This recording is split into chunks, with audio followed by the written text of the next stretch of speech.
Good morning, everybody. It's Josh with Resort TV1, and I'm here at Disney's Coronado Springs Resort for day 3 of Destination D23. I cannot wait to see what we learn today. It's going to be a villains themed day, so that's super fun. We've got the Haunted Mansion, Joffrey's trailer behind me, so again, pretty awesome. It's going to be a great day. Let's get started. All right, we're back in Hall D23 here. Looking amazing, like always. It's just so big. Like if you walk by here, you can really see how much room is here. And of course, like I said, it's Villains Day here at D23. Check out those chairs. Aren't those awesome? Dearest friends and dastardly fiends, please welcome our host from Challenge Accepted, Michelle Carre.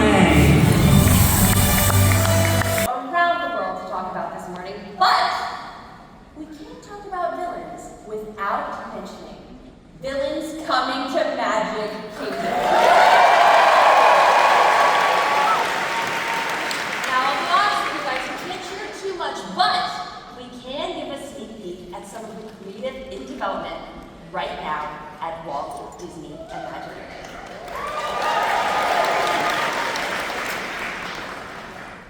I'm Deja, and as a supervising animator for Walt Disney Animation Studios, I have created a few classic villains such as Gaston, Jafar, and Scar for the Lion. We can also do some human acting. I remember one scene I particularly enjoyed was Scar talks about the relationship between Simba and Mufasa, and he calls it a father-son thing. He doesn't like it, he's disgusted by it. And so I thought, I need to do a thing, I need to do something human here. So you can do that, but you have to be sure that this doesn't look like a hand, that it still looks like doing something human. So these are interesting challenges that come up once in a while. How does it feel to be returning to the world? It's a little bit like known territory to get back to villains, because I've lived these bad guys for so long and studied them my life. So it's familiar turf for me, and I just love the idea to have an area where you just have fun with them, all in one area. You get to know them even more, and I know we're going to amplify the way we see them, like we've never seen them before. It's going to be dramatic, with amazing lighting. It's been really fun working with some of the guys at Engineering, and working on concepts. But it's definitely, when I heard this for the first time, I said, this is an idea that's time has come. And then I got the phone call and said, hey Andreas, we've done some villains. Would you like to be a part of it?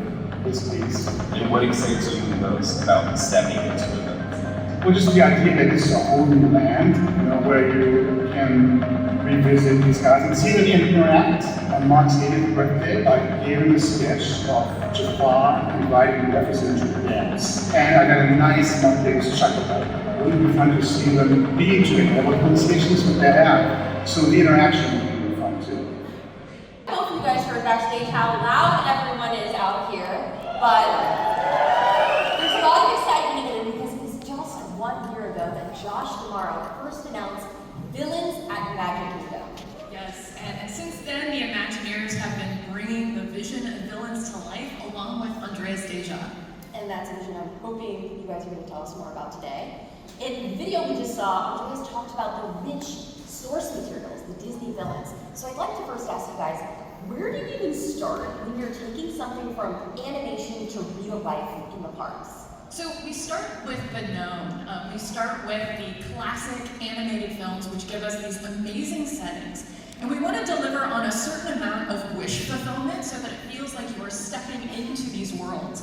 But we don't just want to deliver on the known, we also want to deliver on what is new and familiar. And in order to do that, we have to have a deep understanding of these characters, the look and the feel, and how to translate that into the architecture and the place. And so what we look at in the characters and the shape language is that they have a fluidity to them, especially when we think about the magic that's associated with them. And so this is very reminiscent of the architectural style of Art Nouveau. So you start by finding the architectural inspiration. What is step 2? So step 2 is a lot of research. So we would books, internet, the movies obviously as well, the characters, but those only take you so far. And in kind of grand Walt Disney Imagineering tradition, we thought a research trip was in order to see this in person.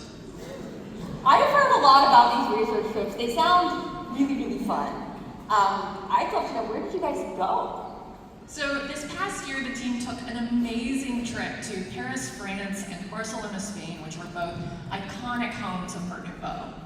What did you learn on this research trip? Because if it was me, I'd probably be enjoying a lot of baguettes and great food. But please tell us what you learned. That too. We brought in the experts. We toured with local art historians, architectural historians, university professors. You know, most of the team at least had a foundation in art history and Art Nouveau, but we wanted to see examples of architecture where it looked like nature had, a spell had been cast on nature, where trees and vines twist into stone and walls. That's super interesting to me, and I'm sure super appealing to your team as well, because you're taking something from real life and finding magical inspiration and fantasy inspiration from it. So if you went to both Paris and Barcelona, what are the differences in these two cities when you're seeking inspiration architecturally? Yeah, so Paris is what you think of classic Art Nouveau. It really plays into natural motifs, swirling designs that look like nature's been cursed. In Barcelona, the art style is actually referred to as modernism, so think Gaudi, architecture that is otherworldly. It's almost unnerving when you're inside of these spaces, and you even get buildings that look like they're melting with these subliminal shapes and faces in them. Well, we all know Imagineers are very good at hiding a very specific face, so that's awesome. And I just have to say, I think these reference images are so striking because of the color palette. Yeah, the colors play a huge part, both the architecture and obviously the villains themselves. They have such iconic color palettes and looks to them. You can tell what the villains are just from that. And so it's really pulling that together and how to combine that with architecture. Yeah, so when you take all of these elements, right, the look and feel of the characters and the magic, the Art Nouveau as this architectural style that looks like a spell has been cast on it, and then this rich jeweled color palette that Wyatt just mentioned, you end up getting all of the ingredients of what we've been calling conjured architecture. Conjured architecture. So this is an Imagineering term that you guys have coined. Yeah, something that our team came up with to really try to think something different but familiar. That's amazing. I love that, you know, again, you're blending this historical reference with the fantastical source material. That's amazing. Yeah, so we're excited today to really show you everything about here. We have a few more tricks up our sleeves beyond just conjured architecture that we're going to save for a later date to talk more about this, but we're just excited to give you a little sneak peek into what the team has been working on so far. Well, as Phil would say, that's very tantalizing, and I personally really look forward to experiencing conjured architecture with villains at Magic Kingdom. Thank you guys so much for coming out. This is awesome. Why did Caroline starting us off great this morning? Tantalizing look to the future, to a look at how guests around the world can now interact with Disney villains right now. So please welcome from Disney Live Entertainment, Mark Renfro, and from Disney Signature Experiences, Denise Case.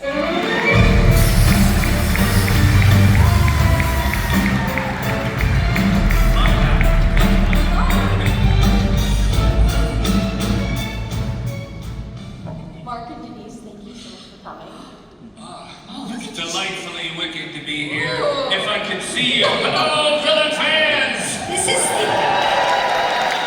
These chairs are so dramatic. I love them. I need this for my office. Yes. Please make it happen. I think we do know a few people who could make that happen. So, Mark and Denise, thank you so much for being here. We know that entertainment is where so many Disney guests get to interact with these Disney villains in person. And I would love to start talking about how you and your teams make that possible, both at the Disney parks as well as the Disney cruise lines. Greetings! The villains have spoken. Okay, number one, there are 83 different villains and Disney sidekicks in this show. I'm gonna say it again. 83 different Disney villains and sidekicks. That, my fiendish friends, is a new record. Yes.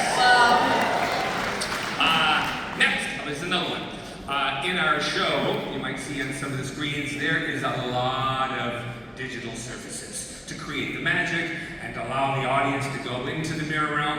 And when I say a lot of digital surfaces, we have over 74 million LED pixels. Million. Wow. LED pixels. And to put that into perspective, that is 1/2 the resolution of that massive Las Vegas sphere. Wow. Yet our show is at 1/100th of that size. And the last one, another fun fact, this is one of my absolute favorites. This is one of my favorite storytelling devices in the show, and one of my favorite elements because I think it's a character. It is a large, rolling mirror that sometimes is reflective, sometimes is a portal allowing the guest to come to and from the mirror realm, and sometimes it's just scenery. And it stands at 174 inches tall, which is the exact size of an adult giraffe. That's huge. So you're telling me we can take one of the giraffes from Animal Kingdom and put it next to the mirror? Not gonna say we didn't do it. Alright. Well, can we take it a step further, Mark? I'm now imagining you actually bringing the giraffe onto the stage. Come on, come on. You get Mickey bar. All right. For all my Animal Kingdom friends, this really did not happen. Well, are there any hidden Easter eggs in the show? Those are like secrets. I know, but we're among friends. All right. Okay. So this is a secret. This is not out there. So this stays among us, right? Right? Pinky swear? Villain swear? All right, okay. So when you first walk in, that's right, when you first walk into the theater, you see this wonderful Art Deco kind of lotus design on the walls as part of the wallpaper. But as the show evolves and different villains show up, that wallpaper keeps changing with each villain. After Cruella shows up, after Hook shows up, after Maleficent shows up, and at the end, when you come back again and see the show, when you leave, take a look at that wallpaper to see how many different villains have left their mark. Seriously? I'm serious. I didn't know that. Well, you gotta come and see I've seen the show. I've seen the show twice, and I never knew that. Well, now I gotta go back. That's amazing. Bring it down. Okay, come on, y'all. Let's go and see it. You know, the one thing, when I saw the show, Mark, I loved it. You know, I also share your love of villains.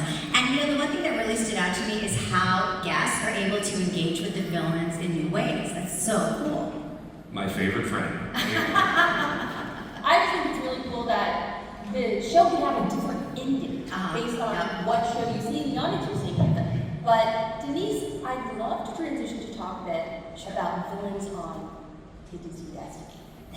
Disney Destiny! Are you ready? We're very excited. Well, heroes and villains from across the Disney universe are going to take center stage on the Disney Destiny. We have what we like to call a fearsome assembly of schemers and scoundrels. You like that? Schemers and scoundrels, that's right. Well, I would love to know two things. Okay. First of all, which villains are we talking about here? And second of all, what do you mean play with or interact with villains? Okay, so let me ask you a question, Michelle. Okay, back to me. Ready? Who's your favorite villain? My favorite villain is Cruella de Vil. And I think there's some Cruella fans over here too. I happen to be wearing some of her covers today. I noticed that. I noticed. Yes, well, Cruella de Vil will be on the Disney Destiny. Yes, and one of the fun things you can do with Cruella is engage with a show called Treble Making with Cruella. Yes, Cruella has heard that dreadful song that's been written about her. Roger got it so wrong. She's completely misunderstood. And so she is counting on a piano player and you, the guests, to create a new song for Cruella. Yes, write a new song for Cruella that will please her, and you actually perform it and sing it for her in Treble Making with Cruella. So, right? You're writing a song. Yes, to make her happy, because if she's not happy, she will wreak havoc across the ship, so we must make her happy. Another fun thing guests can participate in is what we call the Wretched Runway. Guests are able to participate in a fashion show where they strut their stuff down the runway that will be in the Grand Hall. And yes, they will be judged by that fashionista herself, Cruella de Vil. So, walk the runway if you dare. Wow. I love you're such a subtle flower. You can tell me I'm fun with it. Well, Mark, which is your favorite? Oh, yeah. Oh, okay. All right. Well, after being immersed in so many villains, I'm going to be a little unconventional here. I'm going to say the god of mischief, Loki. Loki in the house. Yes, Loki will be joining us on the Disney Destiny, and he has shown up there, yes, to proclaim that this ship, this pleasure vessel, yes, he shall rule over this realm. He shall be king after all, and rule over these fine guardians. You will find Loki roaming around the ship from time to time. He may or may not make a proclamation every time he sees a balcony. And for those of you who have sat with us before, there are just a few balconies aboard our ships, I'm just saying. There's also some other fun engagements that you can have with Loki, but I'm not going to say any more. You're going to have to come sail with us to see all the fun you can have with Loki. Wow. So we talked about Cruella, we talked about Loki. Yep. Denise, who is your favorite villain? That is so hard. It's like asking which of, who's your favorite child? I know which one mine is. I think we love them all so much. So of course, we have to have the Mistress of Evil, Maleficent. She will be sailing with us, and while she is still trying to get an invitation to something, she will be there, yes, and if you are brave enough, if you dare, you can join her and under her spell, which is a play and read experience that will happen in Saga. Enter if you dare. And then, of course, okay, y'all ready? Are you ready? Are you ready? Yes, Dr. Facilier! We'll be aboard the Disney Destiny! And we have an active interaction with him. It's called Politics with Dr. Facilier. And if you can find this undisclosed location, you may enter, you may sit down at his table, and he may play a playing card trick for you and your friends. Yes. There will also be what we call Let's Cook Up a Story, which is a storytelling event about, of course, Princess and the Frog. The Dr. Facilier will make an appearance, and he'll also be found wandering time to time throughout the Grand Hall. So he's always looking to make some friends. So come on, y'all, come visit Dr. Facilier and all the other villains aboard the Disney Destiny. Everyone, can we please give it up for Denise and Mark? Aren't they fabulous?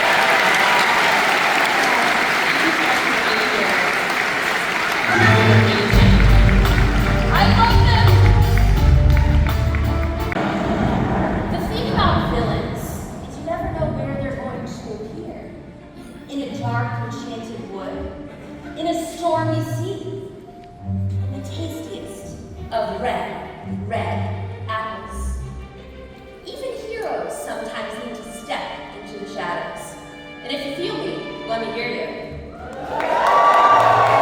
I said, if you feel the pull of the darkness, the intrigue of the mysterious, and the fun of the mischievous, let me hear you. I'm Michelle Carre, and don't be fooled. You never know what challenge I'm going to accept next. I'll see you on the other side.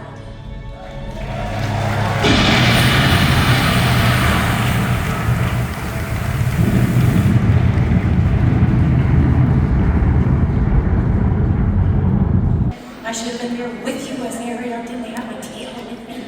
But that would have been fun. Yes, how would you enjoyed our villains morning, right? So you'll have a little mermaid in the ocean will be mine.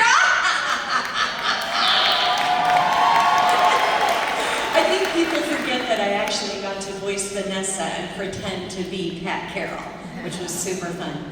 Well, I am so excited to get to share this next little time with you because I get to introduce one of my dearest friends that I've known for close to 39 years.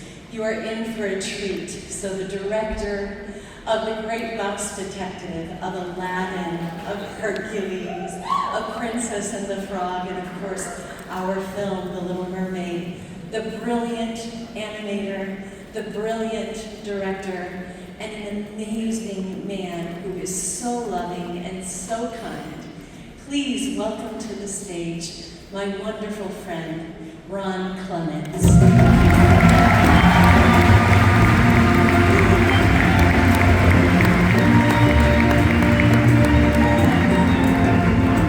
Good morning.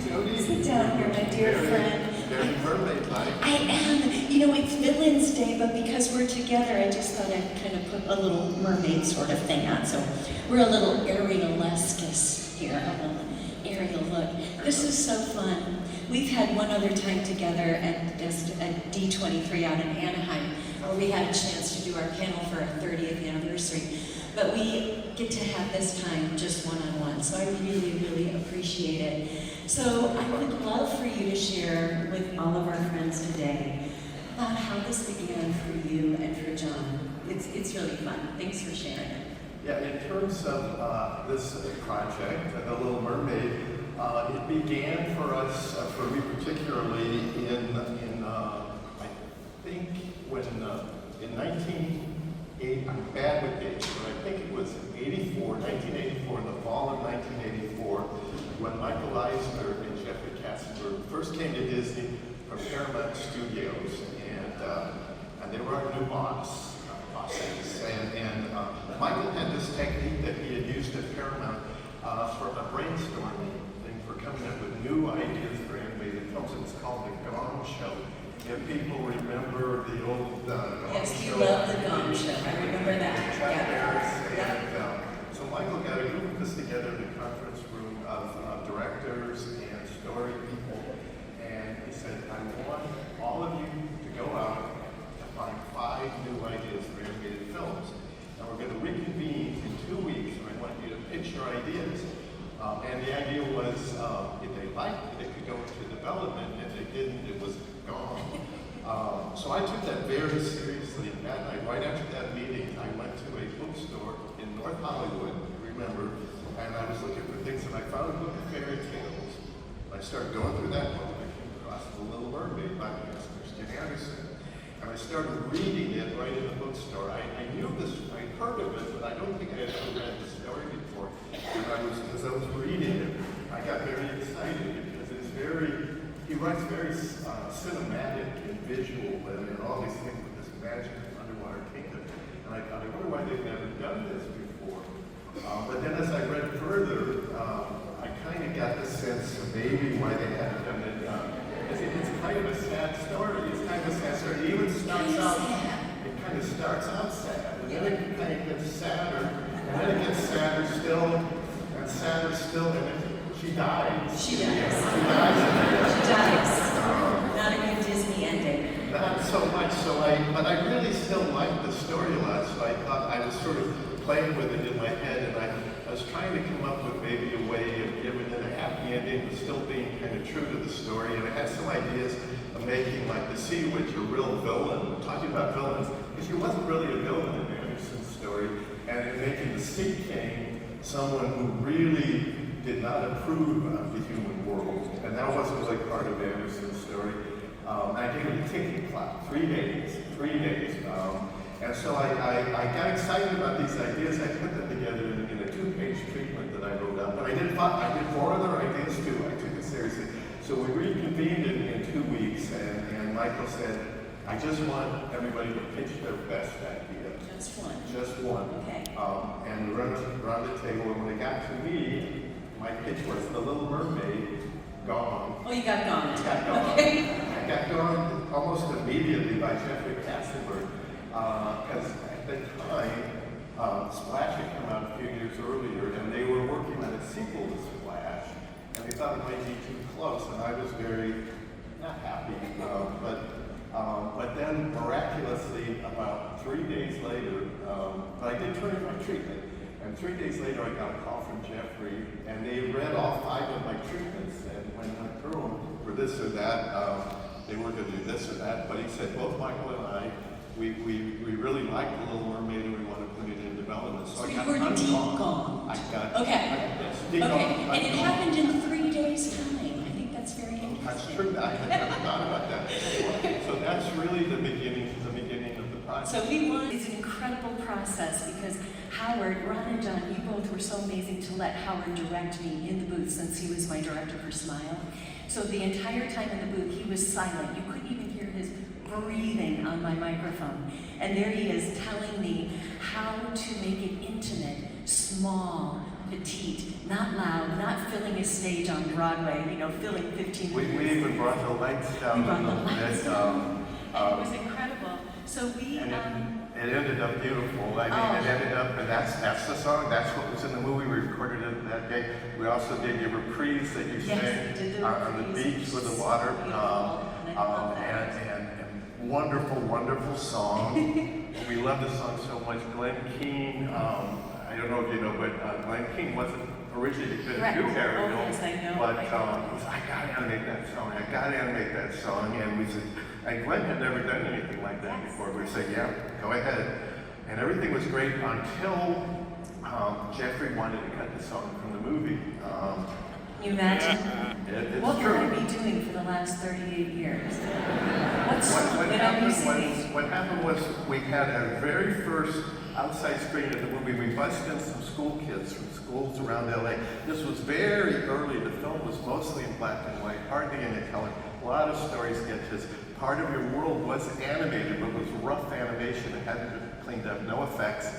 I think during the screening, one kid dropped his popcorn, and it started, and there was a big buzz in the theater, and all through the song, the kids were making noise, so that convinced Jeffrey the song doesn't work, and we have to cut it.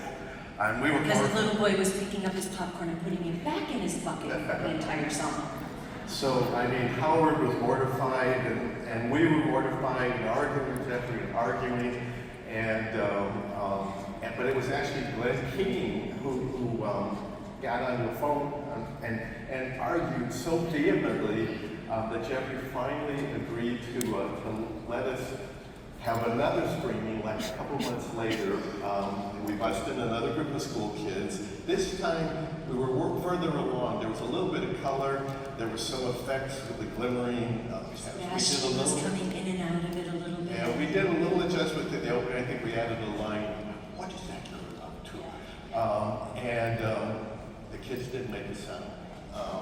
To this day, Jeffrey will say, if he would have cut part of your world, it would have been the greatest mistake of his entire career. and that is true, because you have to have that I Want song. As Howard always said, you've got to have the I Want to be able to fall in love with Ariel and then root for her and her dreams for the entire film. And what would I be doing for 38 years if I didn't have part of your world, right? John always says there is no truth to the rumor that we sedated those kids. Absolutely, we did not. I swear we did. Did you order Benadryl on Amazon? There's Benadryl in their soda. Is that what you did? Did not. The truth is out. Destination D23. The truth is out. Very near and dear to my heart, and that is the legacy of the Walt Disney family. And so I would like to invite someone to join me here on stage. It's so great to be here with him, and he's a dear friend, and it's Disney royalty. So he's the son of Roy Edward Disney and the grandson of our company co-founder, Roy O. Disney. So please join me in welcoming Roy Patrick Disney.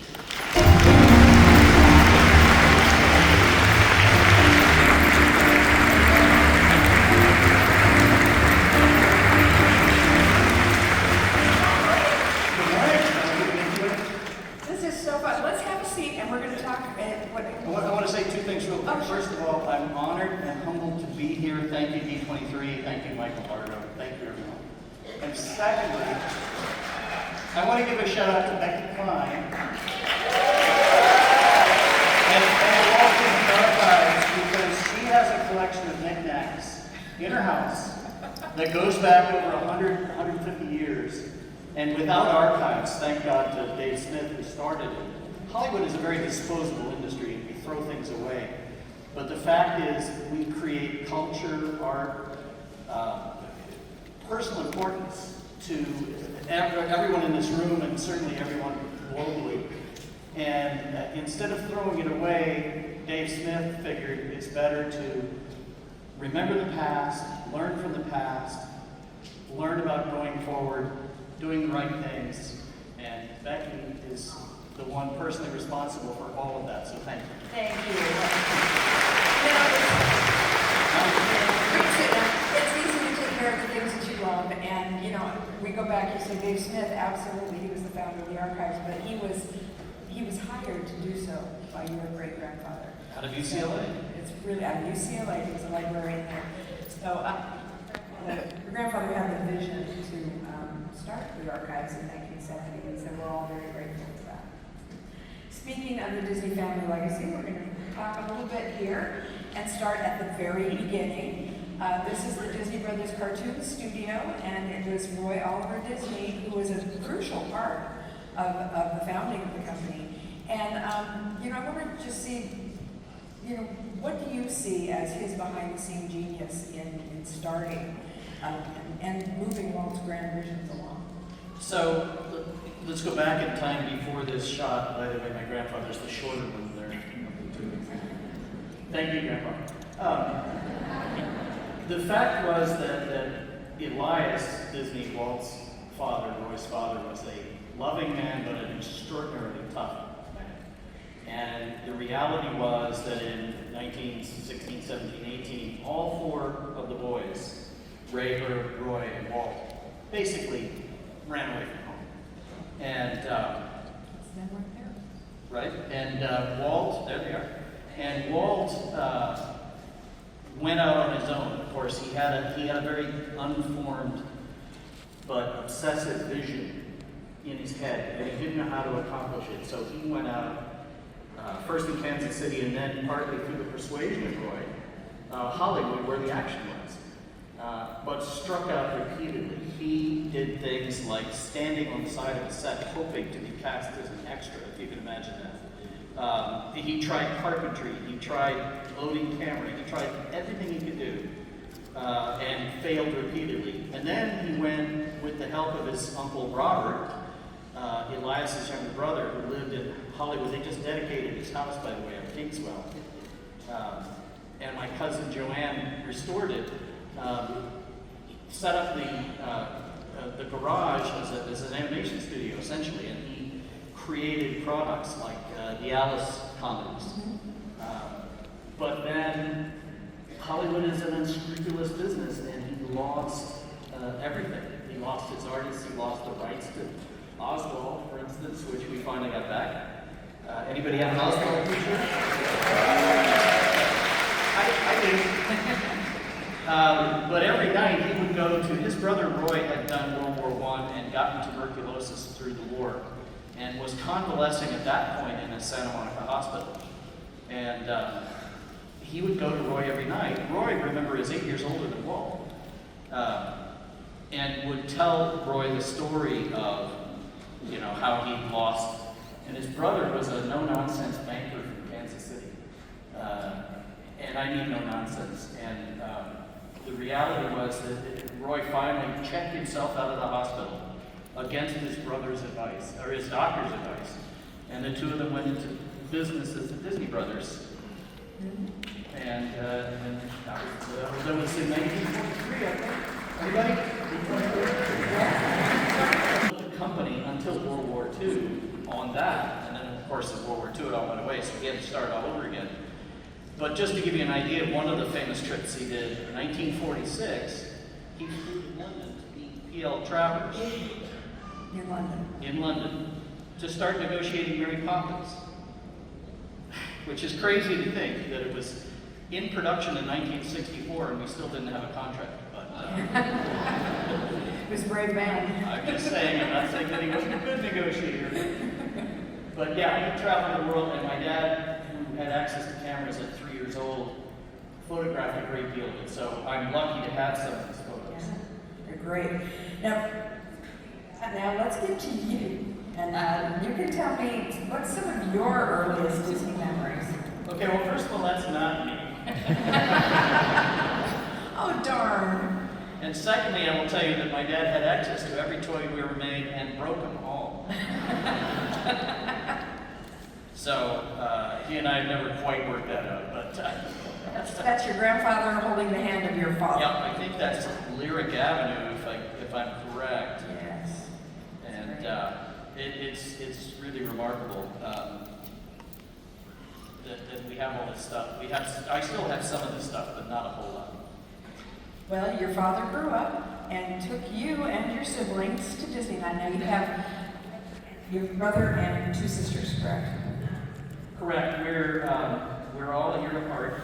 They used to call that Irish twins or Irish Catholic method. I don't know if I can say that, but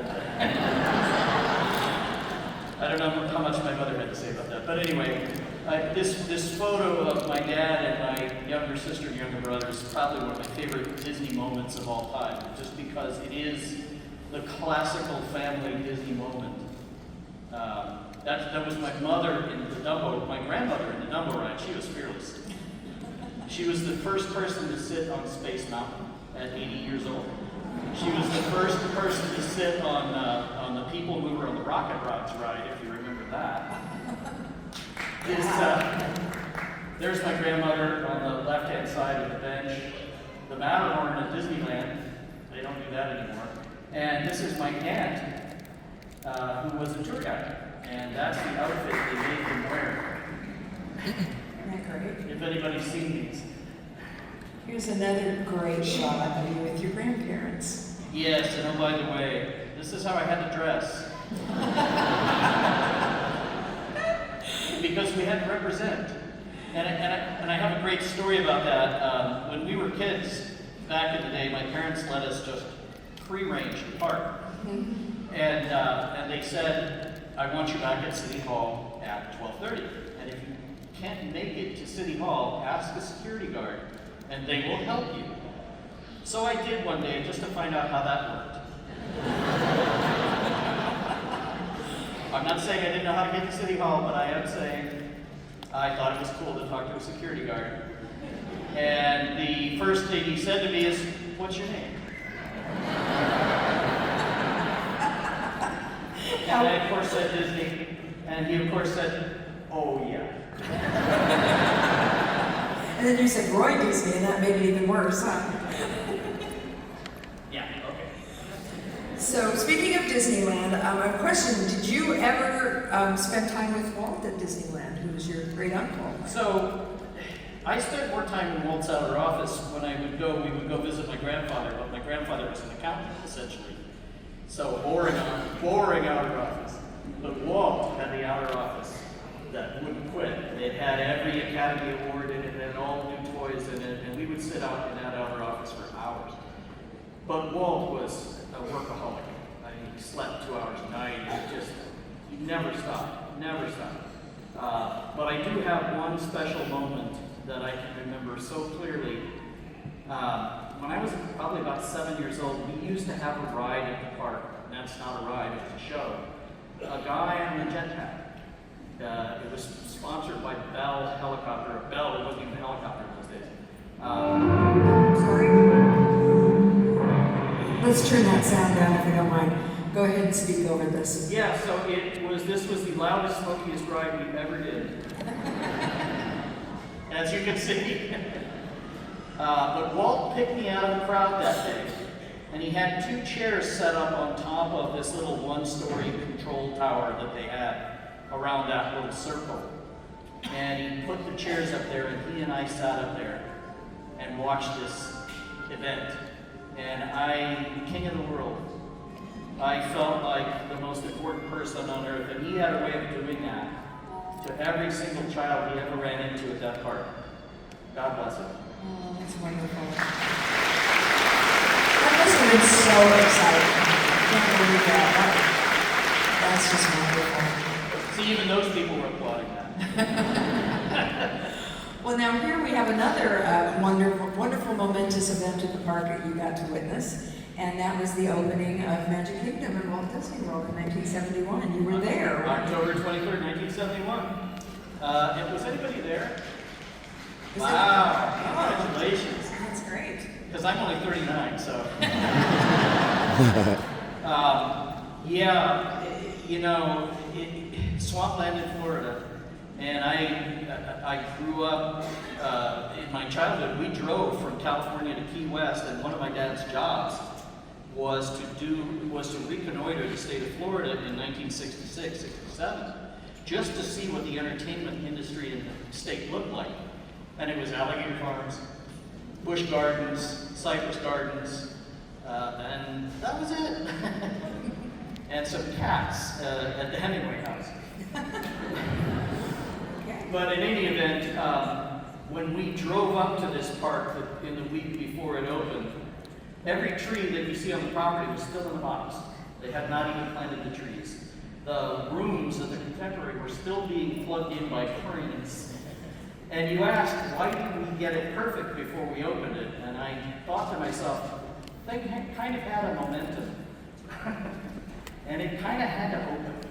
So, and that said, if you see the picture of my grandfather, who never gave a public speech, speaking, standing next to Mickey and Lily and my grandmother, they had, Meredith Wilson conducted a 1,076-piece marching band that came, we were standing on the top of the train station.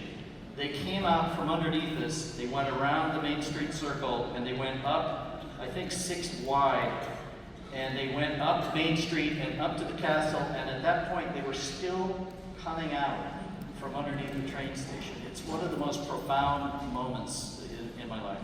There's nothing better than a big marching band at the opening of Walt Disney World, and you got to spend some time with him there, didn't you? Do you have any fun memories of that? Yeah, we were there probably anywhere between 6 and 8 times a year for the first couple of years. And it was a playland for sure. If you see there are Hobie cats, which are catamarans, and then of course I got to sail these around too when they rented sailboats back in the day, but they've stopped that, probably because of me. But in any event, my father and I used to get the Hobie cat up on one hull, and we would sail by the ferry boats going to the park. And those drivers hated us. But they couldn't say a word, could they? I can't say one way or the other, but there are no more sailboats. So. Well, there are some other sailboats, though, in your family history. I've got a shot here of a very special one. Yeah, this is a movie that my father and I did called Morning Light, which is still on iTunes, I think. Youngest crew ever to sail to Hawaii. He trained them for 2 years. 2 of these kids, I can still call them kids, they're not anymore, eventually competed in the Round the World race and won it the last time. I thought it was really hilarious. Have you been to the yacht club, stayed at the yacht club at Walt Disney World Resort? Well, they used to have these wonderful shower curtains in the rooms. Wait, that's my shower curtain. Exactly. If you look at it really closely there, you'll see a ship that has the name Pyewacket on it. And Pyewacket was Roy's other boat. Do you want to tell us a little bit about Pyewacket? So Pyewacket is a boat that my dad and I have been sailing together since 87. And before that, the boats were all called Shamrock. For my mother, I imagine.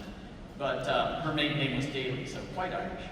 But in any event, so there have been a lot of Pyewackets. Pyewacket, the name itself, is, well, frankly, it's a crossword puzzle word, but it means magical cat.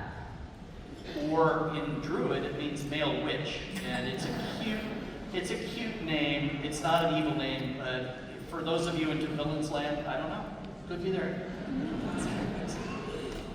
Well, let's talk a little bit more about your father's huge impact on the history of the Walt Disney Company. He was integral. He traveled a lot, just like his father Roy did. But let's go back a little bit further and tell us a little bit more about Roy and the family. And I love this picture there of Lillian with her parents. Lily, and this is the press opening night, June 17th, 1955, where my mother is showing off her massive, giant, quarter-carat diamond ring. And that's Lily at the Golden Horseshoe review congratulating the both of them for getting engaged. Now, I wasn't born for 2 years after that, so I have questions. But anyway, this is the wedding day, and there's Walt, or there's my grandfather and Edna, and my grandmother and grandfather on my mother's side, the happy, young, naive couple. Well, then after that, they ended up getting married, and they went to Switzerland. They went to Geneva. Walt had just done, Roy had just done a TV show called Perry for Disney Sunday Movie. Perry was about squirrels. You know how squirrels talk. Everybody's aware that animals talk, right? And so Walt had tasked my father with writing the book to go with the TV show. And my dad proceeded to get pneumonia, so. But they spent quite a bit of time, I think almost a year in Geneva. The Arts Award from Richard Nixon. And so we were traveling to DC, my mother in her Chanel outfit. That's great. And what's the other photo? The other one, my dad was a pilot when he was 16 years old, which is quite an accomplishment. And one of his flight instructors was one of the 9 old men named Wooly Ryback. You might remember. Director of the Jungle Book. So let's move on now to your father is so famous for his contribution to saving animation at Disney, and we've been celebrating so many of the films that came out during his time overseeing the animation division. Can you tell us a little bit about that? Yeah, so can anybody keep a secret in this room? Anyone? Because I see all the cameras up. So when we ended up replacing management in 1984, the first item on the business plan was to eliminate animation. And we had just made 2 films, The Black Cauldron and The Black Hole. Now, if that's a direction that we were going, and my dad said, no, time out. You let me take care of animation. And so my father was personally directly responsible for the renaissance of Disney animation.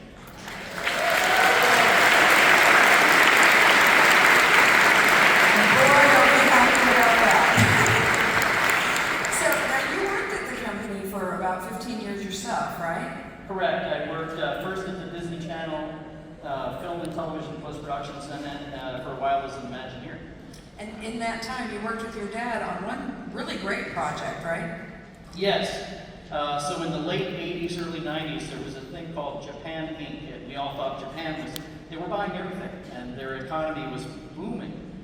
But it occurred to me that 98% of everything they have, they import, and they have nowhere to put it. And it occurred to me that if we could somehow be sustainable and manage our environment and still make a profit, we would have a product that we could sell to them. So that was the genesis of the idea. So I went to my dad and I said, what if we had an environmental policy? And he said, okay, I like the idea, but if you could sell this to Frank Wells, who was the CEO of the company, or the COO of the company, then we'll talk about it. And Frank was a Harvard-educated lawyer who climbed 6 of the 7 summits and one of the smartest, most intimidating men I've ever met, super guy. Basically, it was 3 hours of me saying, why not? And he would say, why? Well, but it was a standoff, and we have environmentality today, and I don't like that. And that's another thing we're very, very grateful for. Absolutely. Well, we only have about a minute left, and so I wanted to just ask you one final question. This is a lovely montage here of all 3 of the Roy Disneys that have worked at Disney. And I just want to see, what is your, what philosophy would you take? Well, first of all, that's a trick question. Oh, there's more. Well, There's actually more than 3 Roys. I have a son named Roy Michael, but I think we're done with the Roys. We had a dog named Roy. Dinner was very good. It's a very old school name, but It's mine. It's yours. It's easy to spell. It is. So the question was, what philosophies did I learn growing up that I think can still apply today or valuable today that the company should keep in mind? And let me say that, first of all, I believe those philosophies are deeply imbued in the company now already.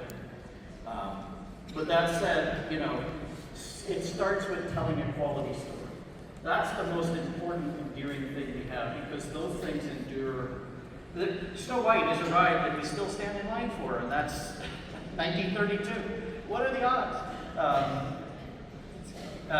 So telling the strong story, having the strong connection, musically, God bless Jody Benson, for instance, God bless Howard Ashman, and all of the Broadway writers and singers that you just saw, the villains, those are amazing people.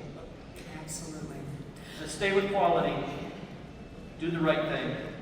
Very good. Simple philosophies and a great to follow. Share that features your grandfather, Roy O. Disney, and the founding of the Walt Disney Company and the founding of Walt Disney World. So we're going to leave you with that, but before we go, big round of applause and thanks to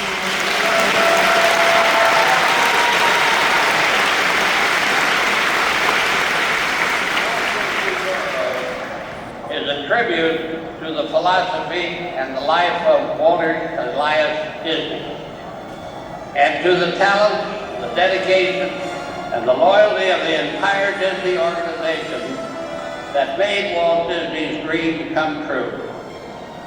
May Walt Disney World bring joy and inspiration and new knowledge to all who come to this happy place. A magic kingdom where the young at heart of all ages can laugh and play and learn together.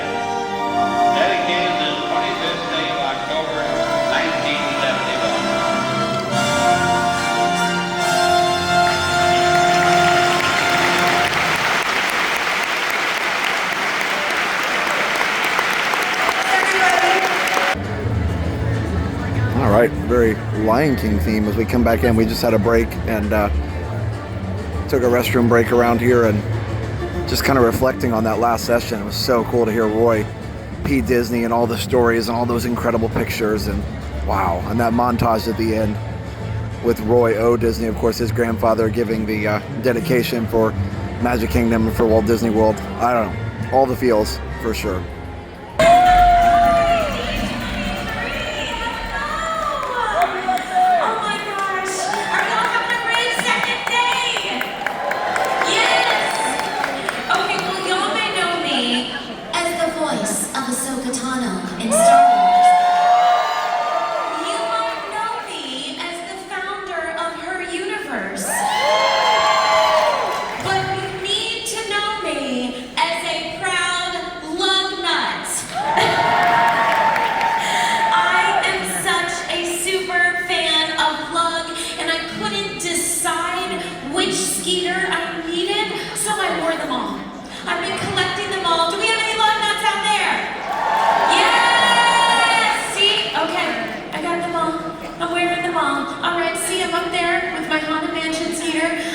But you know what? I'm also a proud hype friend, and I am so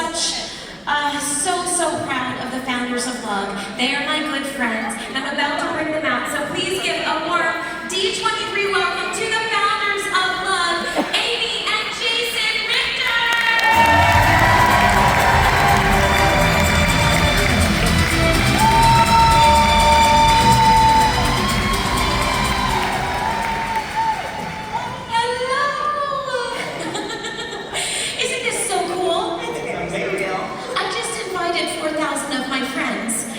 Celebrate that you are the presenting sponsor of Destination D23 once again! Called the Vacation Kingdom of the World. And this was great because these figures were actually brought on loan from What Enterprises. It was really fascinating because of all the figures they could pick. They picked these, they came for the event, and then they got shipped back to California so they could be part of the programming for the show.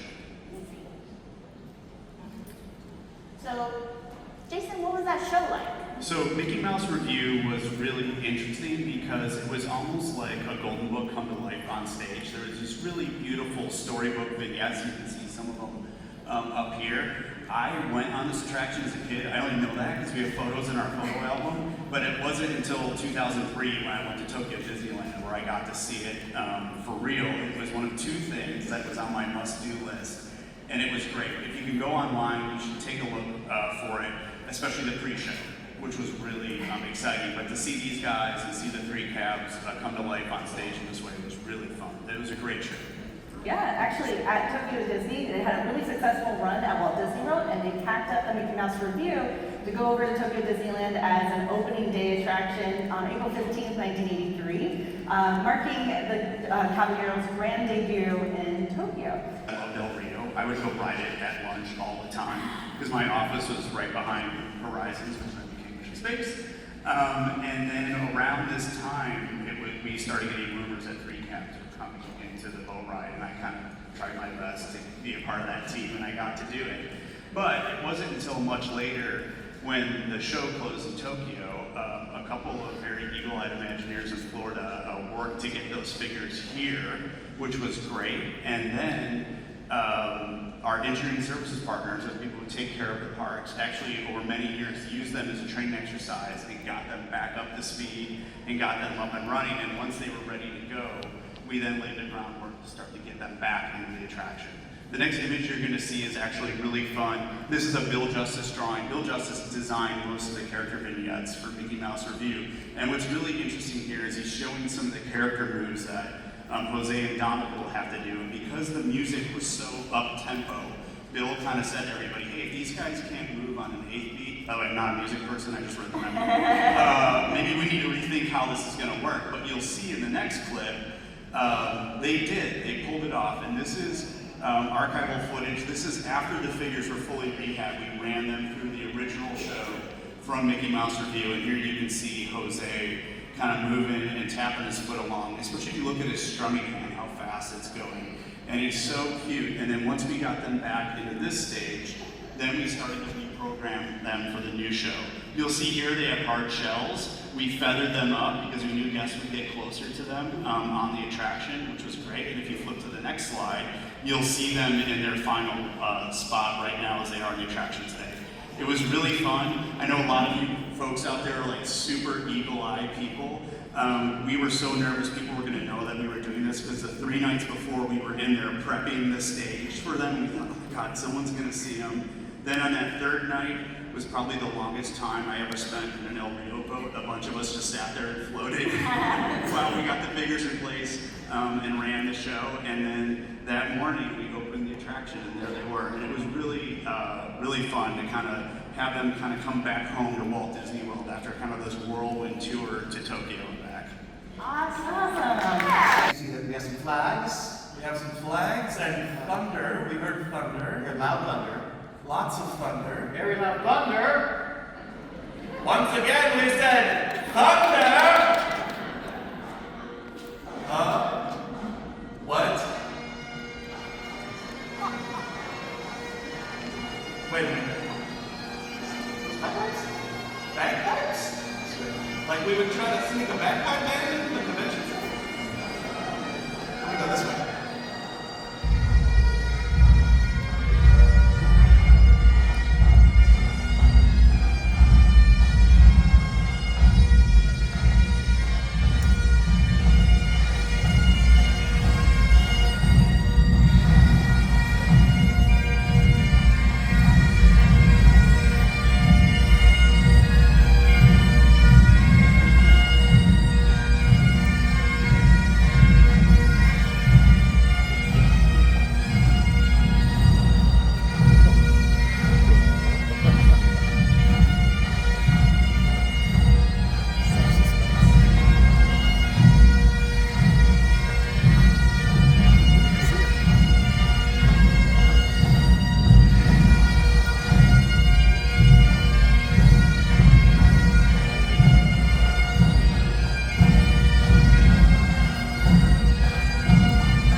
Now, while our pipe major makes its way to the stage, we can share that the mystical chart that you just heard was the very same as written for the film Bedknobs and Broomsticks by the composer, Disney legend Irwin Costle, for the 1971 film. Now, our friends at the Disney Music Legacy Library in Mermaid were able to dig up the original cue sheets from the band. So what you've just heard is truly an authentic cinematic musical experience heard live.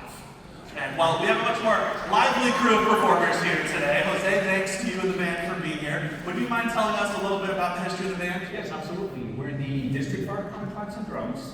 We've been playing for about 10 years, all throughout Disney property, Florida, all throughout the United States, even Europe. Like you said, we have active members of the fire service, retired, police, civilians, even cast members. And we're always looking forward to piping in magic. Well, thank you very much for being here. And we understand for our Epcot fans, you have a special piper with you. Yes, absolutely. So, if you're truly a Disney fan, this person right here has been a mentor, a friend, a leader.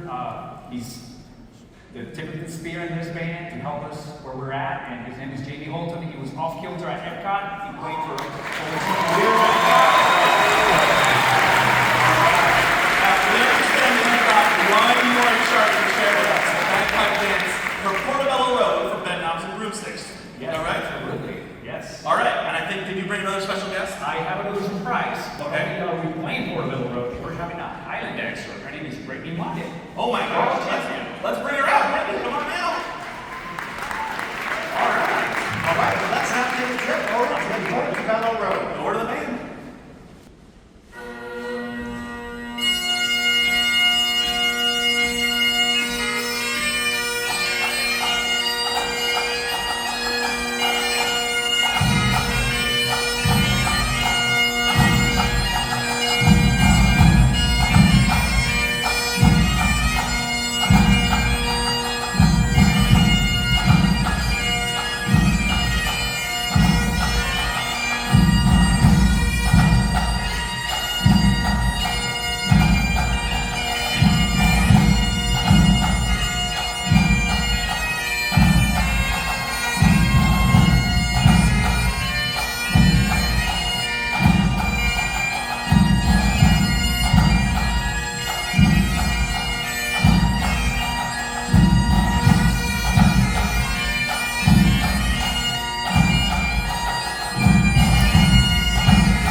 That was so much fun.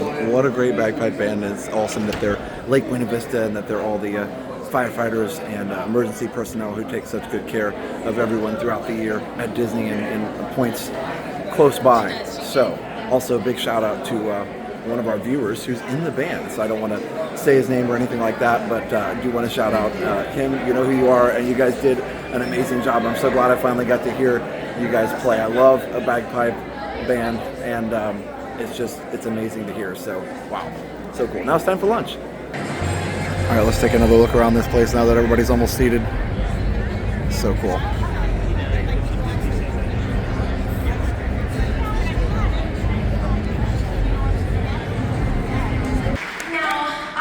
I grew up right down the street. Like I said, my dad was a cast member. And back in 1989, I got to go to a live taping of the all-new Mickey Mouse Club. Yes! Who remembers that? Did anyone ever get to see a taping? Yes! Okay, so that's also when it clicked for me, that these kids that were in my TV were actual real kids, and that I could be just like them. So that's when I decided I wanted to be an actress. And eventually, when I moved to California, I didn't want to win an Oscar, I didn't want to win an Emmy, I just wanted to be on Disney Channel. And truly, that was my dream. And I was able to make it come true when I played Muffy on That's So Raven. Thank you. So as an example, the numerical ratios that are built into the structure, there are two different columns. Say one might be 3 units in size and the other 5, and that creates a 3 to 5 ratio. Now this and other odd numbered ratios were reserved for the vertical columns of their architecture, or the heavenward measurements. Meanwhile, even numbered ratios were reserved for horizontal or earthly measures. Now that sounds complicated, but what it means is that these particular geometrical ratios are uncommon in most Western architecture, but they align with Chinese architectural customs, and they help visitors feel that it's an authentic and it's a real connection to the cultural design of China. You don't understand it particularly, but you feel it, which is amazing. Now, of course, since the development of Epcot, we have debuted 2 parks in China. We debuted Hong Kong Disneyland, which celebrates its 20th anniversary on September 12th, and Shanghai Disneyland, which turns 10 next June. Can't believe that. I absolutely can't believe that. So here are also some of the earliest admission tickets that we have for each park, and these are now part of the Archives collection. One of the ones I want to point out to you, the blue one there with Mickey on it, is from Shanghai Disneyland, and that's the very first ticket to Shanghai Disneyland, and Bob Iger collected it on opening day and brought it to the Archives, so we really appreciated that.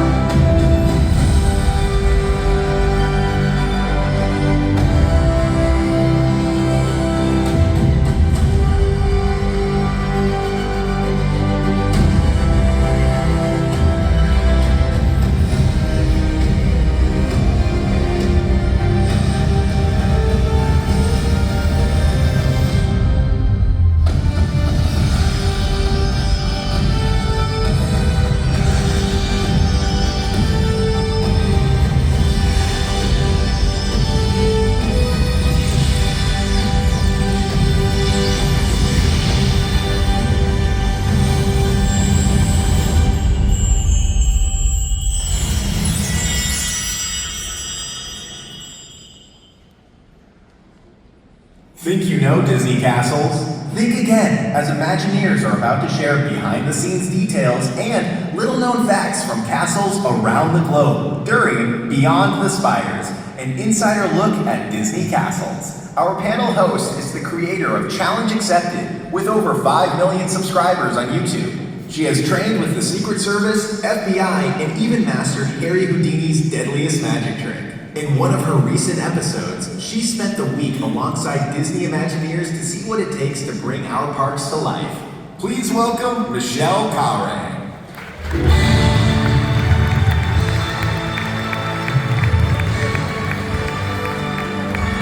Thank you. I'm back. And like many of you in the audience, I love Disney, obviously, especially the Disney parks. And to me, the most iconic symbol of a Disney park is, of course, the castle.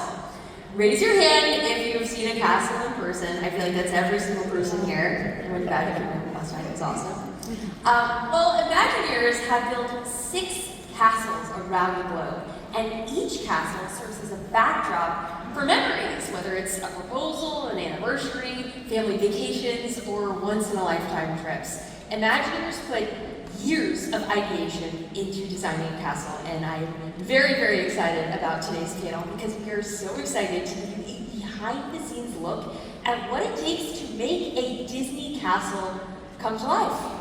So, let's get started. Please welcome our panelists, Executive Producer Wyatt Winter, Executive Creative Director Jason Grant,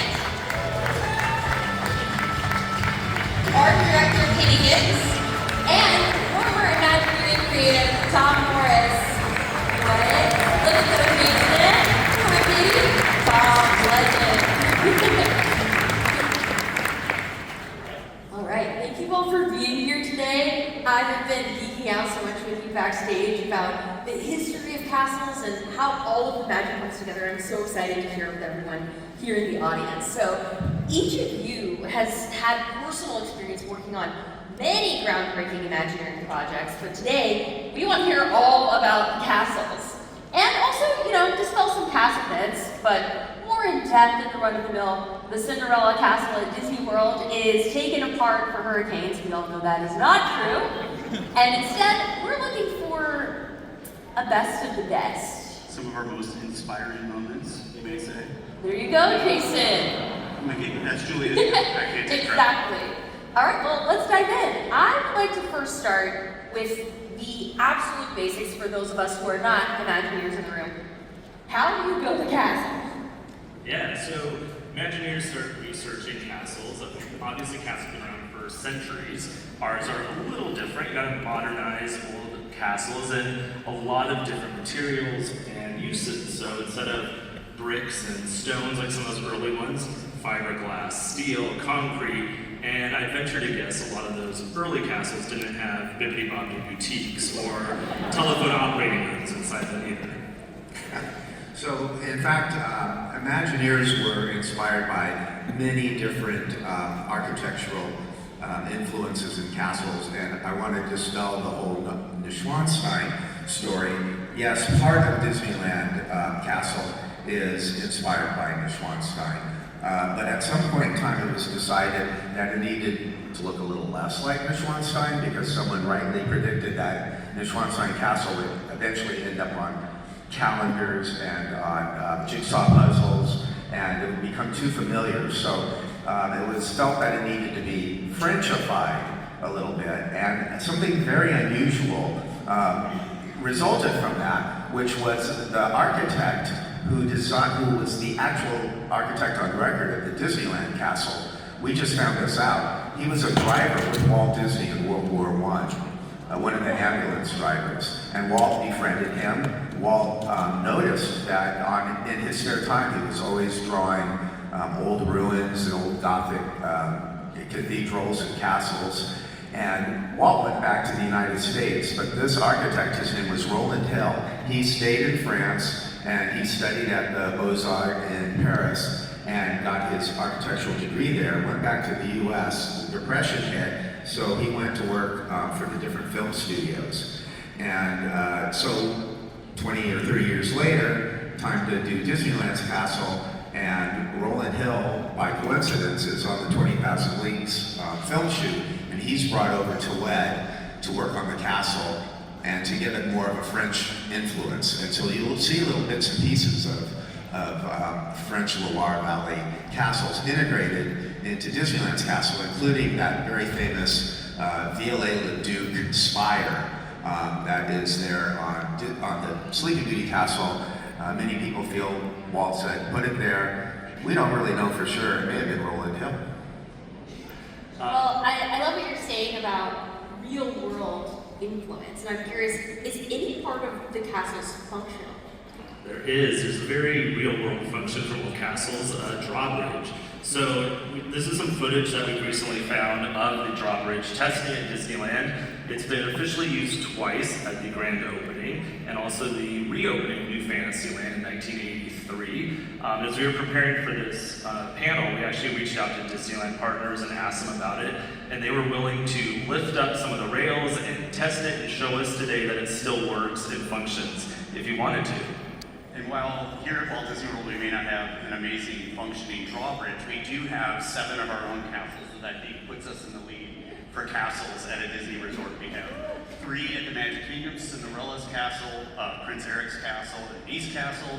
We have 2 at Epcot, one at the Japan Pavilion and one at Norway. And then we have my favorite castles, the ones at Marsupial. You saw earlier, we always get a Christmas photo in front of the Snow Castle. I love winter. And the other castle thing that we haven't really gotten into is how many are actually in It's a Small World. So there's quite a few in there as well. So we've got a lot of castles here at Walt Disney World. Well, I'd love to talk a bit about Disneyland Paris. I got to go for the first time earlier this year, and I think that Paris might give some of the Walt Disney World castles a little bit of competition with the addition of a castle and a palace. So at the beginning of this panel, we mentioned we're going to give the audience some exciting news, and I think it's the right time to share an update on the Disneyland Paris Castle from the Disney Adventure World team. Hi D23, my name is Michel Dole from Walt Disney Imagineering Paris, and today I'm happy to share with you the latest from our construction site of the upcoming World of Frozen. Please take a look. Disneyland Paris is home to many castles, like our majestic Sleeping Beauty Castle and many others. But for the first time in forever, we are adding castles and palaces here in our second park in Paris. There is the elegant Arendelle Castle, which is inspired by traditional Scandinavian architecture. Disney Imagineers have just completed the installation of Elsa's Ice Palace on top of the North Mountain, the highest point of World of Frozen. With its height and scale, the Ice Palace, made out of more than 30 pieces, will for sure become a beacon that guests walk towards as they approach this new immersive area. Day by day, Arendelle becomes more lively. But behind the scenes in World of Frozen and our other experiences, there's still a lot to achieve. But one thing is certain, we will welcome our guests and fans to World of Frozen in the spring of 2000. That's right, guys. You are the first to hear World of Frozen is coming in spring of 2026. That's very soon. About the design of the castle. Okay, well, I was the show producer for Fantasyland in Disneyland Paris, and also oversaw the design of the castle at Disneyland Paris. And of course, it was challenging because Paris is like, the land of castles of France. There are over 40,000 castles, I found that out afterwards, thank God, that are in France, and so we didn't want ours to look like any one of those. Ours had to really stand out from the rest. So we actually explored a lot of storybooks, a lot of artwork from old books from the 18th century that the wonderful library at Walt Disney Imagineering has. And from that, we put together a style board and created a castle that was unlike any other castle that anyone could find in Europe. But we made sure to give it a little bit of a French accent. So it still looks French, but it looks like a French fantasy castle. I have to ask about one of the details on the castle. Okay. Escargot, if you will. Oh, yeah. Why are there snails on the castle? There's a rumor, kind of an urban myth has been created, that the snails are escaping the French chefs that are inside of it. I hadn't heard that one. I was there when the idea was sprung on me, and Walt Disney always believed that if someone has a good idea, take it from anyone, regardless of what their position in the company is. And there was an architect who was one of the architects, actually a draftsman, working on it, and he drew up that spire with snails on it. And he said, what if we put snails on this spire? And I don't think he was expecting me to like it, but I thought it was a great idea. So I just said, let's do it. And that's the only story there is behind why there's snails. That's great. Well, are there any other hidden Easter eggs that you and your team hide in these structures? Yeah, absolutely. Imagineers love Easter eggs. So every castle is very unique and has a ton of detail, but we like to make nods to different cultures and different people. Yeah, the mosaics that are inside of the Cinderella Castle here, I don't know if anyone knows, but when Dorothea Redmond designed this, she included John Hench and Herb Ryman in the mosaic. That was something that we were taught really early on, and I just remembered it recently, and I hope it's a story that doesn't get forgotten, because that is actually a true story. That's such a special way to, first of all, leave an Easter egg, but also tie in the artists who build these structures into the permanent history of the building. It's really beautiful. Right, and also the Disney family crest appears on all of the Disneyland castles, or all the Disney Magic Kingdoms.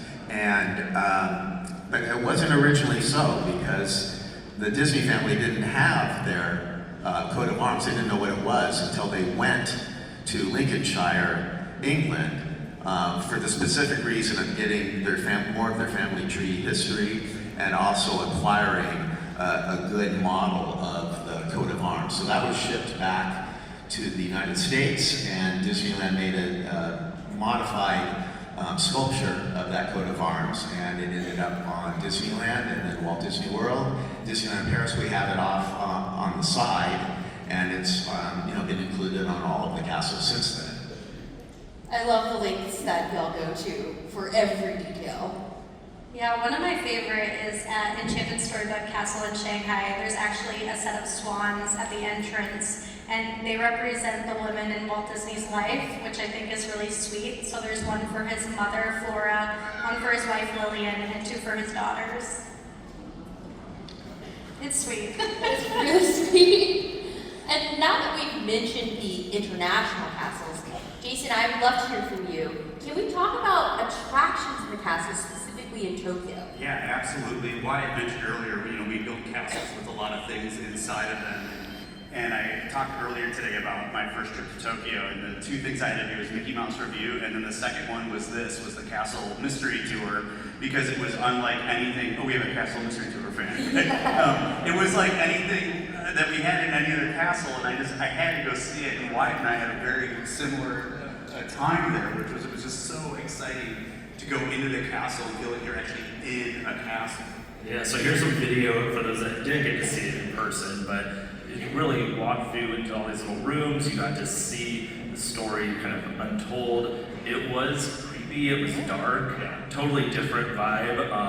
The underrated Horned King villain is in that Asian. So it was a fun, different one, but I had to experience it like right before it closed. And for me, it was like, I remember when Black Cauldron came out when I was a kid, and it was so scary. I only watched it once, and then I wasn't sure if I could handle this face-to-face with the Horned King. Obviously, I survived it here today. And there's some other creatures in there too, besides the Horned King. There's dragons and some other things, right? Not the only dragon in castles. Yeah, and speaking of dragons, nowadays the only castle that we have now with the dragon is the Chateau de la Belle de Bois, which is always a mouthful to say, and it means Sleeping Beauty Castle. And it's home to actually two attractions. There's a walk-around gallery where you see the story of Sleeping Beauty told through magnificent illuminated manuscripts, stained glass windows, and tapestries. And then downstairs in the dungeon, we have a dragon. We call that attraction the Tanier. And then I'm cut out because...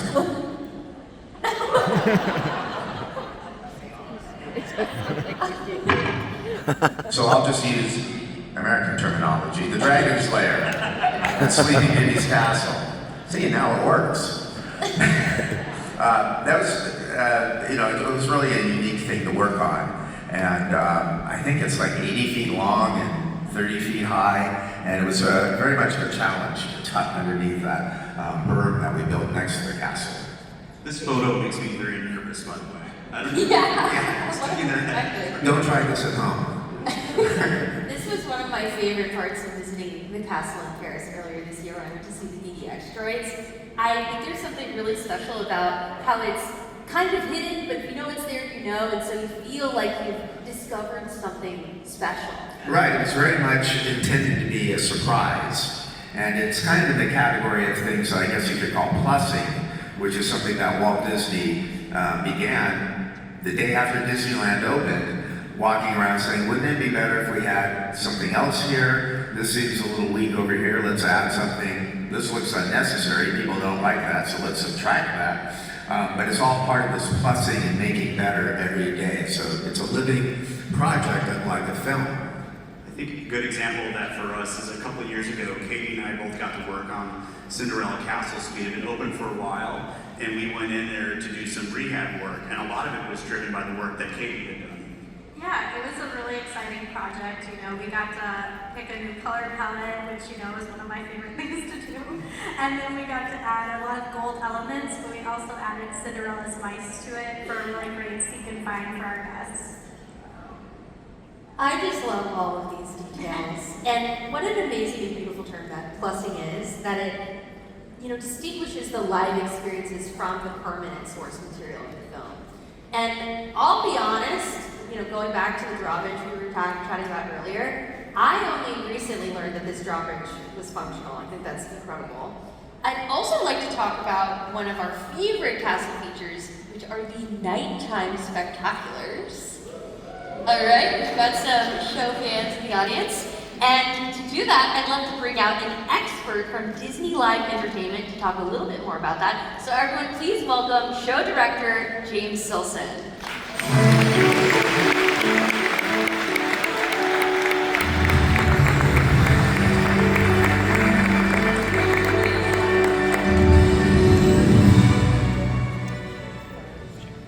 Hi. James, welcome. Welcome to our Castles panel. My first question is how? How do you plan anything this big? Tell us everything. Yeah, how much time do we have? Yeah, you know, I've been very fortunate in this company to get the chance to direct several spectaculars for Disney parks, Illuminating Shanghai Disneyland, Momentous Hong Kong Disneyland, and then right here in Walt Disney World, Happily Ever After, which I think it's one of my favorites too, so I appreciate that. But you know, it always starts first, as anything at Disney does, which is with a story, right? We're storytellers first. We decide on the theme, we decide on, you know, what kind of message we want to deliver to our audience, right? Because this is that final kiss goodnight. This is that last dose of Disney magic that we give to our guests before they leave our parks. And so, you know, it's really important to us. But the next question that we ask is, you know, what role does the castle play in that story? Because this castle is the icon of the parks, right? Like that is what people are seeing when they enter, and that's what they're going to see as they're leaving. And so we really want to make sure that we don't lose the importance of that. And so, as an example, in Happily Ever After, we decided to make the castle really a character in the story. So just like in that storyline, our characters go on this journey of pursuing their dreams and finding their happily ever afters, so too does the castle. You know, the castle dreams, the castle journeys, the castle has fun with friends. The castle, you know, discovers romance, faces adversity, and, you know, finds its happily ever after. And there are a couple of moments in that production that I think really exemplifies that. One is, as you guys have all seen it, so you know these moments. There's, in the friendship section, there's a moment when the castle suddenly forms a mouth, right? And starts singing along. That's what friends are for. Right there, that is an example of how we personify the castle, give it a personality. And it feels right, and it feels right because from the beginning of the show, we allow the castle to have a personality, even if you're not really aware of it. And then another moment, and my personal favorite, is during the adversity section. You know, we have a moment where the characters battle upon the castle, and the castle itself is really under attack.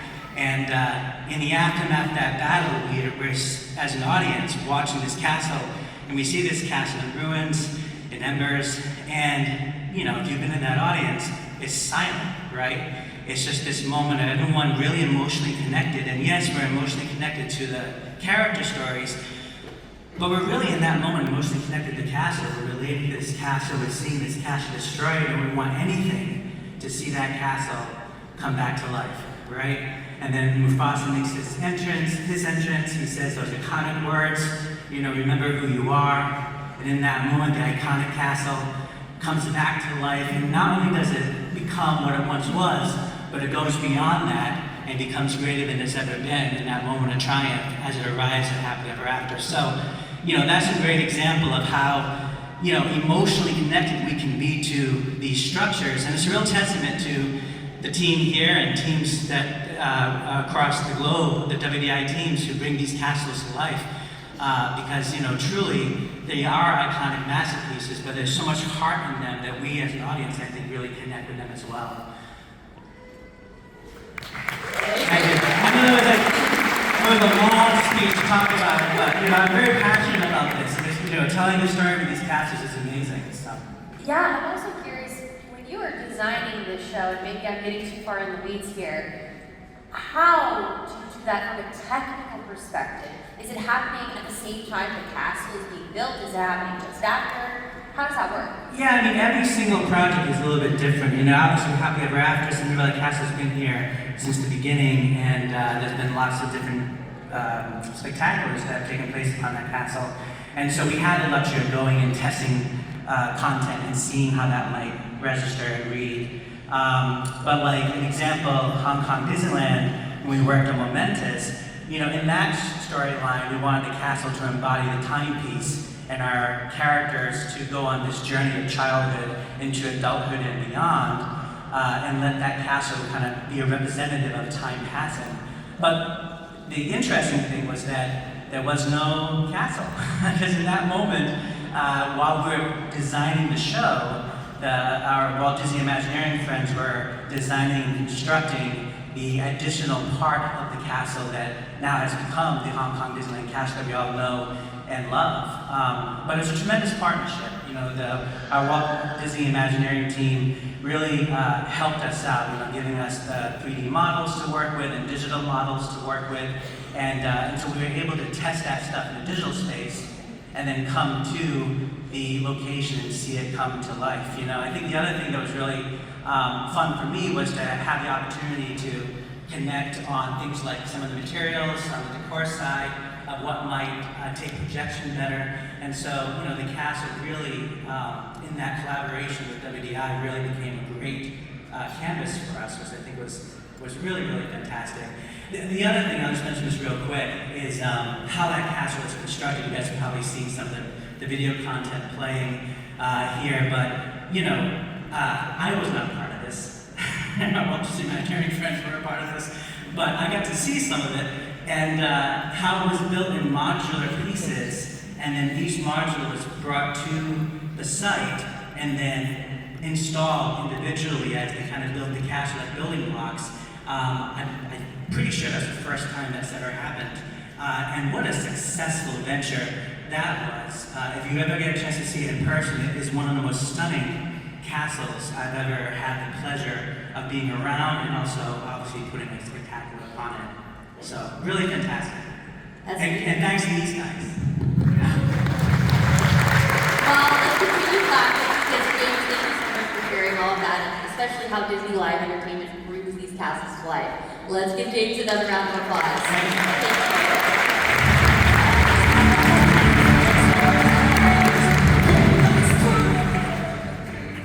That was amazing. We were talking to James backstage, and I thought, wow, the way you guys do the way you guys do storytelling on castles is so remarkable. Sometimes we cook up things or maybe bake them up just a little bit differently, and with that, we'd like to take you on a journey of some unusual castle overlays. And this is the 25th anniversary castle.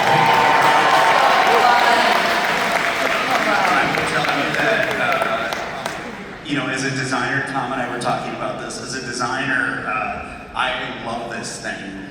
Sometimes designing is about, throwing caution to the wind, taking all the risks, getting a little crazy, and this thing does all three of those in spades. It's absolutely incredible. I didn't get a chance to see it in person. I remember my mom came back from vacation and was showing me the photos of the castle, and I was like, oh my God, it's pretty internet, guys. But I was like, oh my God, it's amazing. I know, it still kills me that I didn't get to see this one in person. It's just over the top audacious. And somebody did the math that it was going to be like 55,000 tablespoons of paint. Cooking measurements. Yes. But it was just a fun overlay for it. But it wasn't the first birthday cake overlay. There was another one a couple years before that. That's right. One day I went out to Paris on one of my business trips and walked into the park and saw this strawberry shortcake castle. And well, there was a lot of debate, a lot of different opinions about it. Some people thought it was a delicious idea and other people thought it was distasteful. But the French folks really loved it. The audience, which is what counts, thought it was a grand idea. And the only problem was one day when I went out there, a few days later, and looked into the moat after there had been a rain, there was, the moat had turned pink. All the water was pink, the Bismarck water. And so I'm sure that informed some of the procedure following that, how they would do the next beautiful cake castle. And there's one cake that didn't get baked. This one's from the Walt Disney Archives. This was to celebrate Mickey's 60th birthday, and they thought, let's put a cake on the Carousel of Progress. So I love this one because we all know the carousel keeps turning, and I keep thinking of this thing as like a cake display in a bakery. Like in my head, this cake also turns. It's not a static thing at all. So. That would have been awesome. Yeah. Well, can I ask what other castle overlays have existed, or maybe ones that didn't make the cut? Well, we did build another one that was based on Festival of Fools, and that did make the cut. And this came out pretty much day and date with The Hunchback of Notre Dame, which was an extremely popular film in France. It did very well.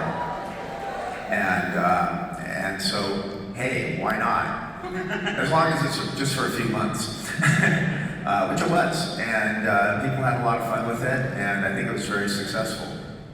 And this next one is one that didn't make the cut, like Michelle just talked about. This was for Disneyland's 50th. This is where Elliot was gonna light some candles. And we think this is a Joe Lancicero drawing, which is funny because Tom and I were talking, we think Joe also did the winter castle that I'm so impressed with at Winter Summerland. And then there was one to celebrate Disneyland's 50th here at Walt Disney World. They did this version of it here with gold characters all about it. And one of the fun things that I got to do is some of those characters still live on here in Orlando, but not on property. They are actually at Advent Health for children, Possible for Children, the Walt Disney Pavilion. And so we're able to reuse them, and they live on over there now. And then there's one castle overlay to end all castle overlays. That's the one that wiped away the competition.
Serious for a moment. This actually was like a serious and secret project. You're looking at the result right here. Alex Wright, who some of you may know, Disney engineer here in Florida, actually designed this Stitch TV castle, which is what we called it at the time. And one morning I came into the office and I walked by his desk and I'm like, what are you doing? He's like, get out of here, you're not supposed to know about this. And I'm like, what is that? So then later on the day I came back and I'm like, so do you have smaller rolls at the top for forced perspective and bigger rolls down at the bottom? And he's like, that's not funny. And like 2 hours later, I come back and I'm like, are you doing single or double ply? Because my guess is with, hurricane-rated materials, we probably want to go with double. And he's like, you are not supposed to be talking about this. And then by the end of the day, I came by and I'm like, we're in Fantasyland, so it's definitely quilted, right? You're going to go with a luxury item. And by that time, he had been done, and he's like, no, it's gone, it's over. And like 2 days later, this was out in the park. It was really one of those moments where you're like, I have to remember this. That's so fast. What an incredible turnaround. What was it actually made out of? Alex to be very specific, but it was fabric, and so it was up there so it could drape and not break away. It's not real toilet paper, but it was quite a conundrum for the people involved. Great idea, audacious, risky, checked all the boxes. Awesome. That's incredible. I love the overlays, and I really think it's an incredible example of plussing on the castles like we were talking about earlier. And so to wrap up this panel, I just have one last question.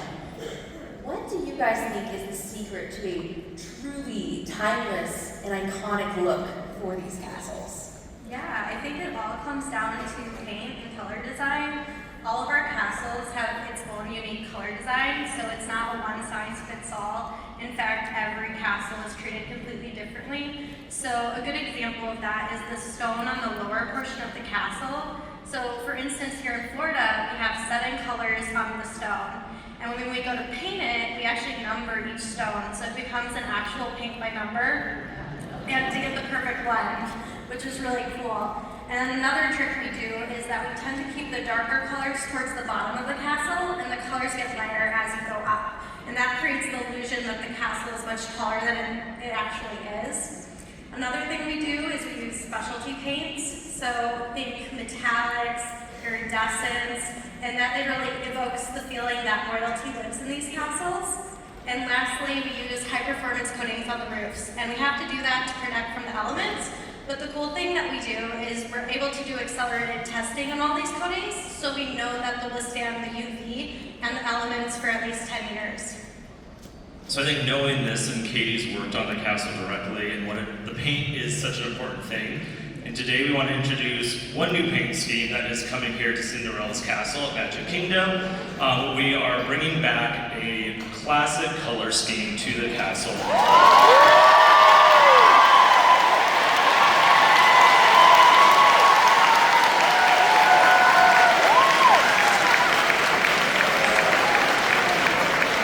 We are just as excited. So the grays, the creams, the rich blues with some touches of gold that really is the heart of this castle. And so they'll be coming in the future here at Walt Disney World. Wow. Bill Farmer. Good to see you. Hey, Bill, I'm going to bring out 2 more people that are central to this movie. Your son on screen is here. The amazing Jason Marsden. Jason?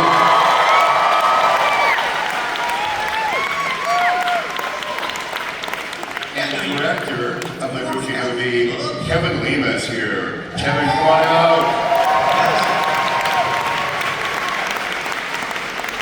Have a seat, guys. We're going to talk Goofy for a while. It's like you smelled good at home right now. Kev, dude, how is everybody?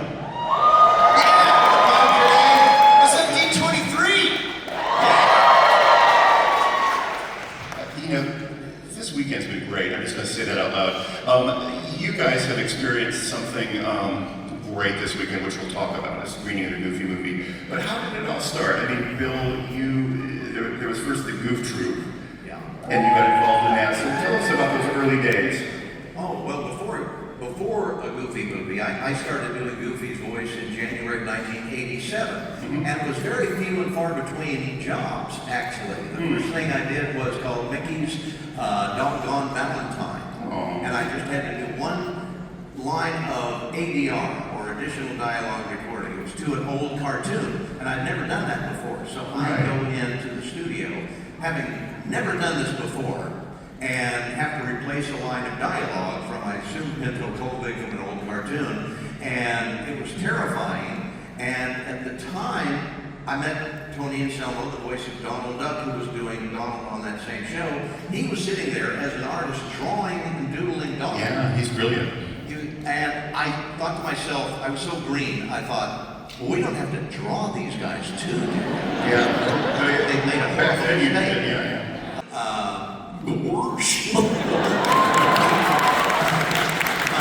much so that my son, after the movie came out, said, "Oh, is Max your brother?" I didn't think I had a brother. Messed him up for years. Yeah, we're all still in therapy. Jason, you were the surrogate son in this movie, and certainly those relationships are very real life. When you portray them with a pencil on paper, they're still very real. How did you feel about that, kind of stepping into those shoes? Because there's a lot of dramatic needs in this movie, more than any goofy short had ever been made before. Totally. Honestly, it was a challenge for me to perform Max being so mean to his dad. First off, I talk to my parents that way. I've been grounded forever. And also, like, I grew up like you guys, being a Disney fan, and I love Goofy. He's just, I mean, I recognized at the time that he was just the earnestness of Goofy and the connectivity he wants with his son.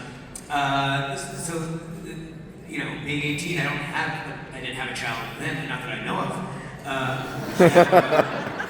Well, now he's 15 years old, and the connectivity I have now with the film is, and my son's amazing, but he's 15. Y'all have teenagers around here like my love language is touch, and I still love grabbing him and kissing him on the face. But now when I'm around his friends, I can't do that. So I recognize that scene that we just showed in the car. It's like, okay, I have to kind of reserve my emotion for him until he figures out how to handle my love, And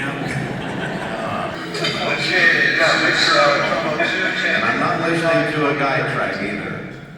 Just what makes that little old man think he'll move that rubber tree plant?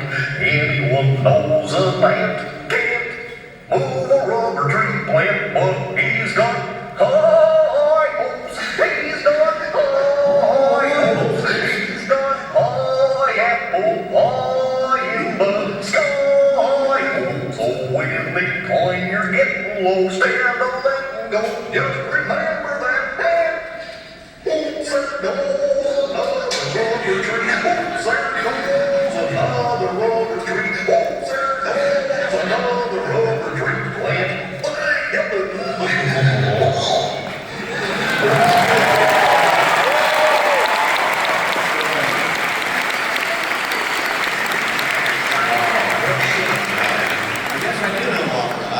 It speaks for itself. Listen, on behalf of all of us, we thank you guys for making this beloved movie. Let's give it up one last time.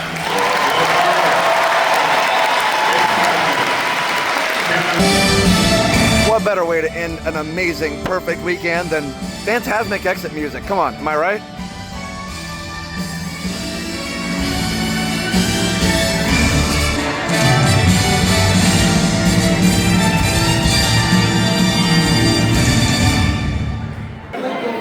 The great exodus.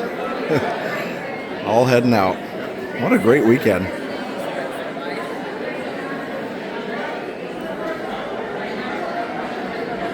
Well, that's a wrap from Destination D23 2025.